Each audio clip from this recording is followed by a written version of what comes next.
Tomorrow is my last day of high school, so I'm going to talk about it. I'm very excited because it'll be the start of something new for me, and I'm very excited to do something new. I'm very excited to start a new chapter in my life. I feel very emotional because this is the last time I'm going to be with all these people for the rest of my life.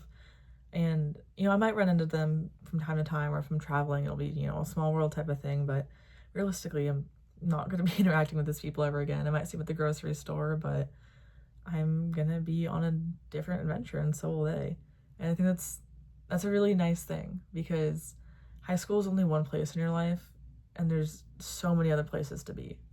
The other thing that I'm feeling right now is very regretful, I think, because again, this wasn't really something that I had any control over, but for about 1.5 years of my life, I was I'd almost say 2 years, but I was trapped with hip dysplasia, pretty much. I had to go through a lot of surgery and a lot of physical therapy, and that ruined a lot of high school experiences for me that I really wish I could have had either just differently or with more joy in my heart, because for so much of it I was anxious and I was angry and I was constantly upset because I couldn't walk right, and the thing that I loved the most in the world was gone.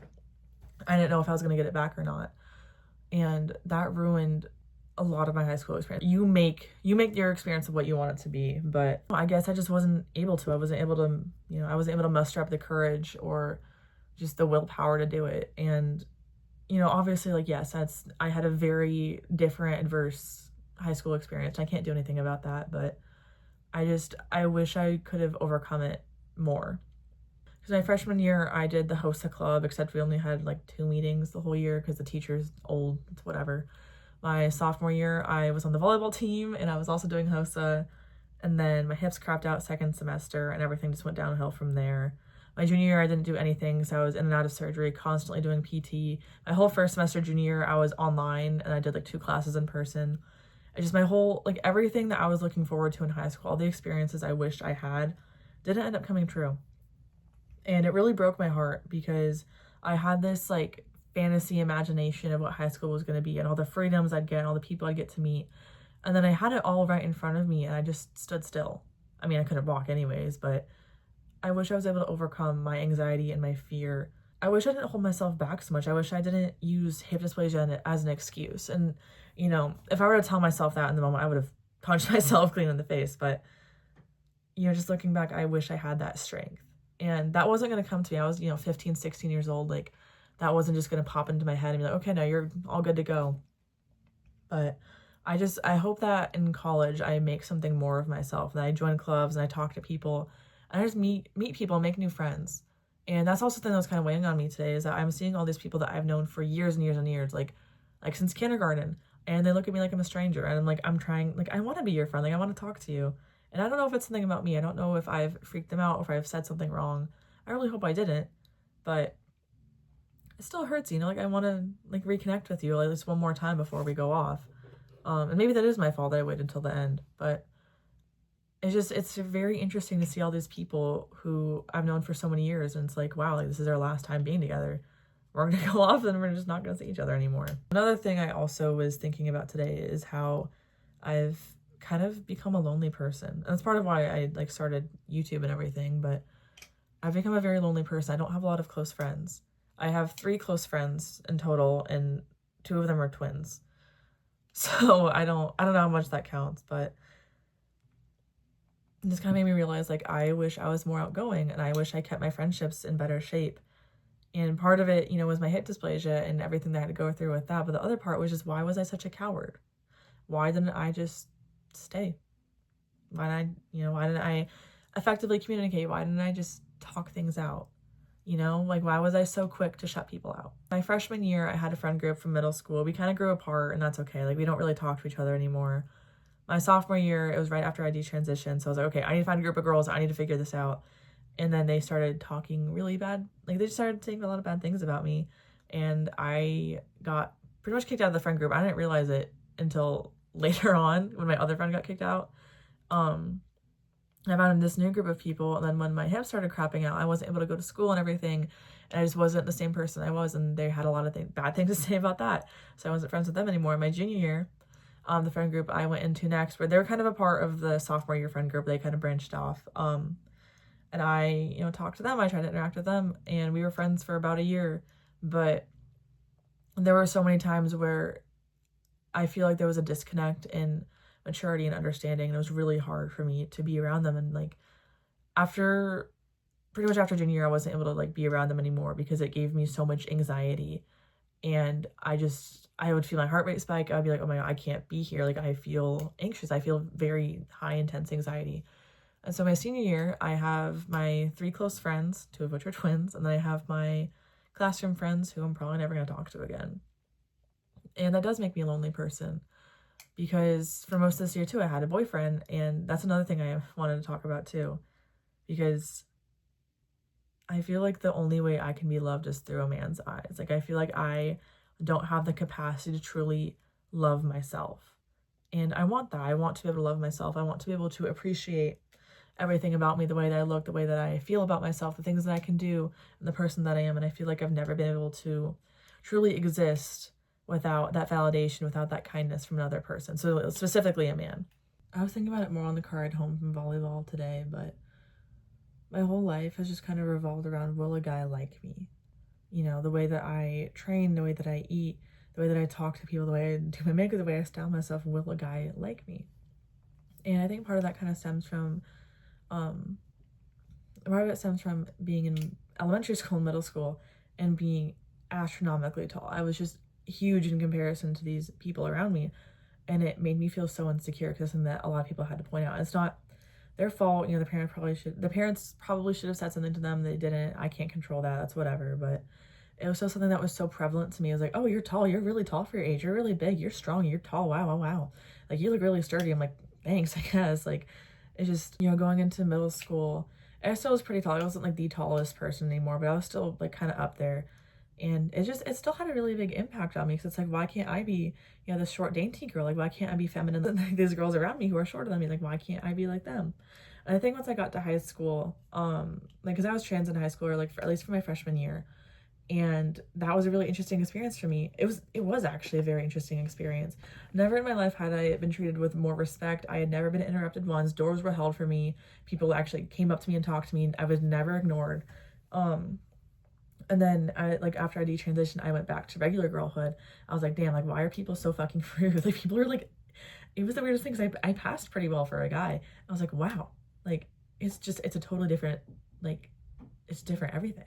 After I detransitioned, I was a girl again. I was like, okay, I gotta figure this out because I've been genderqueer for quite a while. I still do consider myself genderqueer. I just present a lot more femininely now. But I had to figure out, okay, what is girlhood about? What is this about? How do I do my makeup? How do I do my hair? How am I going to fit in with these people the most? And that was really hard for me to figure out. And I figured it out by, my worth was defined over if a guy liked me. My femininity was, does this guy like me or not? And there were some times where I was a lot better at like being okay with myself than others. But after my hips cropped out, I was just kind of like, I never want to see the light of day. I became a total shell of myself. Like, I don't recognize that person anymore. I think I started to recognize myself again when I was dating because I was like, oh, a guy likes me. That means I'm pretty. That means I'm feminine. That means I'm dainty and cute. And then we broke up and I was like, oh my God, this is the worst thing in the world. And I was like, wait, why am I letting this man determine how I feel about myself when he wasn't even that great himself? That mentality helped me a little bit. So I started talking to other guys over the summer, and there was one guy I was really excited because, we were talking and everything. And then one day he just kind of stopped talking. I was like, what the hell? I remember very directly, I think I talked about it before, but I was in the Salad and Go line and I get the text. I'm like, yeah. He's like, sorry, I can't do this anymore. It's nothing against you. I'm just not in the right mental spot. And a month later he pops out with another girl. I'm like, okay. And I think it wasn't necessarily the fact they popped out with another girl. Like, that's as unfortunate as it is, it happens. But it was the fact that she was a small, dainty girl. And, I only had met him in person once. And I was like, damn, like, if I, like, standing next to him, I'm, like, about here. I'm like, okay, you're joking right now. Like, of course I am. And so I was like, okay, I was, like, heartbroken over that for a little bit. I was like, damn, like, why can't I be loved? Like, what is so wrong about me that I can't be loved? Is it my looks? Is it my personality? Like, is it my height? Is it my weight? Like, what is it about me that is so unlovable to people? And so when senior year started, I felt really insecure because my first period class was this guy, he's like 6'5", 6'6", he's really, really tall. I was the tallest girl in that class by far. Like the shortest girl, and the next tallest girl was probably about right here. And I felt so insecure about myself the whole time. I was like, oh my God, like I'm huge next to all these girls.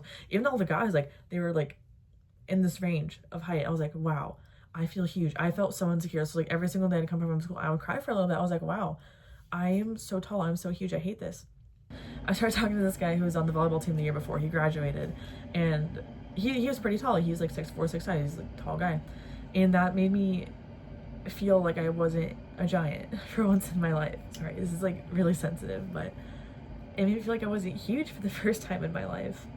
And when I broke up with him, all those feelings of being insecure about my height came rushing back to me. I was like, oh my God, I'm so tall, I'm so huge. And that's not a bad thing. Like both my parents are tall, they're both muscular and strong people. I'm gonna be a muscular and strong person, the skinniest I ever was when I was a child before puberty. And that's just what it's gonna be. Like I can't starve myself into being small. No matter what I do with myself, I'm never gonna be a small girl. And that's okay. You know, I'm strong and I'm powerful and I'm gonna be athletic, I'm gonna be strong. But that's always gonna weigh on me is my height. And, you know, like as much as I shouldn't do it, you know, like just right after the breakup, like maybe like a couple days later, I started like rapid fire adding guys on Snapchat. I really shouldn't have done that. It was a stupid decision, but you know, we'd like talk for like 5 seconds. I'd be like, how tall are you? And they'd be like, oh, I'm 5'9", I'm 5'10". I'd be like, oh, I'm 5'9", unadded. I'd get unadded like instantly pretty much.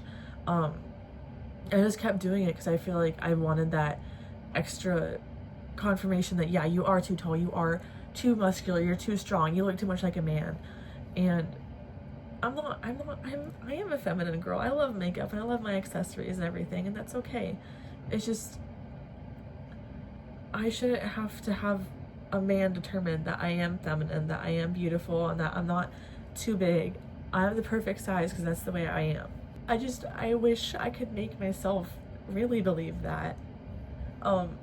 Instead of like, you know, as much as I love Maddie and talking about her confidence and everything, I love that so much. I try to, you know, stick that with me. I feel like I'm never going to be able to escape these feelings of being too big and too tall and taking up too much room. And I know I'm not setting a great example for other tall girls and, you know, the girls who are younger than me and who are going through this, and I want to be the good example for them. And I feel a little bit of guilt that I'm not. Because even like my whole life, my dad did everything he could to make me feel like being tall wasn't a curse and that being tall wasn't a bad thing and that it was actually a great thing. It was an asset for me. It made me a leader. And I did take that to heart a little bit, but it's just the way that people react around me. Maybe it's because I'm autistic, maybe it's because I'm tall. I don't know what it is, but I don't know. Sorry, this got really off topic, but the end of senior year has made me really like think about it a lot more. And you know, my best friends who are twins, the girl twin, she's like 5 feet tall. She's always been really short, really small. That's whatever. But you know, I was talking to her about my height stuff. I was like, she's not gonna understand. That's not her fault. I wish I was small like her. Like I wish I was small and dainty.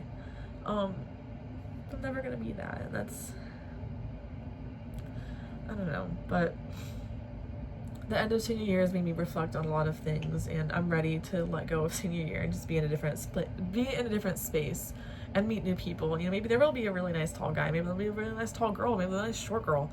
I don't know. Whatever comes my way, I'm ready for it. I'm excited for it, and I want it to happen pretty much right now, but I need to wait, and I need to process things and, you know, just heal myself some more.